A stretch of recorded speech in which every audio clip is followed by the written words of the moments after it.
January 6th, 2001. And let's see, I think you got us through Beth's birth. Could you quickly get us through the rest of the three of us so we can move on to some other interesting tales you have to tell us? After the birth of Beth, Lori and Marvin moved to 1953 Staunton Road, where Henry Louis Zelman was born on September 22nd, 1954. And it was a gala occasion. All the people I worked with, as lawyers and clients and so on, came to the bris of Henry. Motion pictures were taken. You must have the film, perhaps do, and it was a very big deal. It was at Staunton Road, okay. Yes, at 1953 Staunton Road, in 1954, September 22nd. Next, and Henry was named Henry Louis, L-O-U-I-S. And Lori said, gee, that's not, she wants it to be Louis, L-E-W-I-S, and changed his birth certificate. And the Henry was after my father, Henry. And the Louis was not after my grandfather, the apparently mean guy, but it's someone in her family. His name I can't associate. Did you tell us who Beth was named after? I'm not really sure. I think it was named Auntie after Bessie. Auntie Bessie, yeah, Grandma Bessie, which was Grandma Lily's mom. Yeah, one of Lori's family. All right, I'm sorry. All right, go ahead. Then, on January 12th, 1958. 1956. A child was born named after nobody, but with great pleasure, Susan Gabriella Zelman.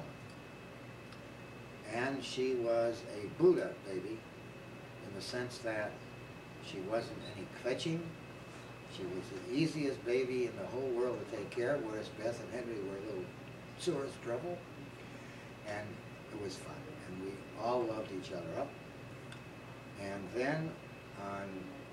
Then you wait, I moved. haven't got there yet. So can Okay. I do it? You want me to do it? 1958, on the cusp, excuse me, I'm sorry, 1960, just before the election of John Fitzgerald Kennedy. Maybe it was before that. Anyway, we moved to Shannon Road. I guess it wasn't 58. 3531? 3531 Shannon. And there, Benjamin was born. That is, born and lived. On March 9th, 1964. And everybody loved Benjamin, Henry, Susan, Bethy, Lori, Marvin, Lily, Joe, Eddie, everybody. He was a baby and he was fun. Now, you, as far as our interview is gone, you're Excuse me, still then at we a... moved to 2710 Fairmount Boulevard 1968 or something? in 1968, I guess it was, yeah. 67. 67, excuse me, of course. Henry's It was bar told mitzvah. it was Yeah. before September 19. Right. It was August 15th. August 15th, in time for Henry's bar mitzvah. And that was a big deal. It put me in the hole financially for 3 years. We invited everybody. We had a big party in the backyard of Fairmount. What Catered. happened that morning before everybody came over? I remember. She even remembered. All the Susan electricity went remembered. out. Is shacking. All the electricity went out. Oh, Right. it went off. Yes, it did. As a matter of fact, When this the first house time we was moved totally in the air house, conditioned, and everything was great. Dr. Cook, Stuart Cook, who sold film, told us all about it. It was a circuit breaker. I guess I wasn't trained to do. So here we're getting ready with a caterer, and I remember Alex Marcus had pernicious anemia, where you must eat at a certain point of time, and bang, no electricity, no food. Somehow the caterers, who were good friends of your mother, Lori, did it somehow in their truck or something, I don't know, and it wound up to be a wonderful party. The circuit breaker was on, and air conditioning went on. I was so proud of the air conditioning. Central air. Well, Ruth, I'm trying to finish the tape. So, And they got me on Henry's bar mitzvah. Great. well, that's interesting. You moved to the Staunton Road house for his bris and the Fairmont Well, I house was for his just going bar to say, mitzvah. have we been to the Bris yet? Henry is a hero. I said we moved to the Staunton Road for your bris and the Fairmont house for your bar mitzvah. And then that was 1967, 1970, I recovered my economic feet after the bar mitzvah. It was a beautiful bar mitzvah, and I was president of Jewish Family Service, or at that moment. So everybody was there. I was a big operator as the father of the bar mitzvah boy.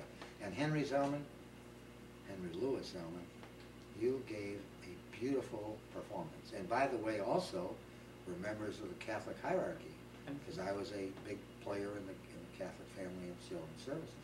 And I invited the Monsignor Silak, and so on and so on, and they were there with Henry, and you really did everybody proud.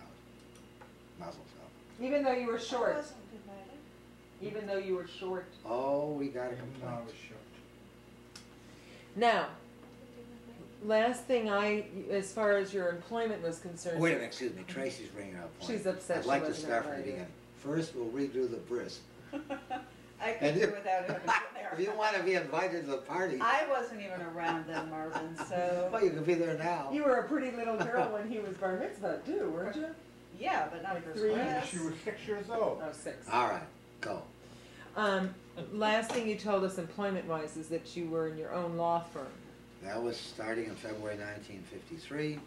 In December 1957, Mr. Haber asked me to come up to the law firm of Haber, Barrick, and McNulty. Mr. Burke, Senator Burke, wasn't a member yet. I didn't know that. Well, and when I was started, and I thought, I wow, was working. Here I didn't got- realize that. I have all these children to support. Even Laurie was working. I wasn't working. Excuse me, she wasn't working, taking care of everybody. And so, wait a minute, 58, 57, and Mr. Haber invited me to become a member of that firm. I say a member, an associate of the firm. Actually, excuse me, a partner. I'll tell you why. Wow. Well, here's why. It wasn't that I was a genius lawyer. In order to, the partners, in order to escape Social Security taxes, made other guys partners, because then they didn't have to pay Social Security tax on them. That's true. So I was made a partner for the very reason I said. That was genuine. They paid me as if I was a clerk, but they treated me from tax point of view as a partner. What? Go ahead. No, Social Security. In other words, the partnership didn't have to pay Social Security Yeah, tax then on do you behalf have to of. double yourself? Certainly. There you go. Okay. All right, I'll tell you what, I've got to I get gotta back tell to you something Akron. interesting about Yeah, Mr. Haber. go ahead, Yeah. yes.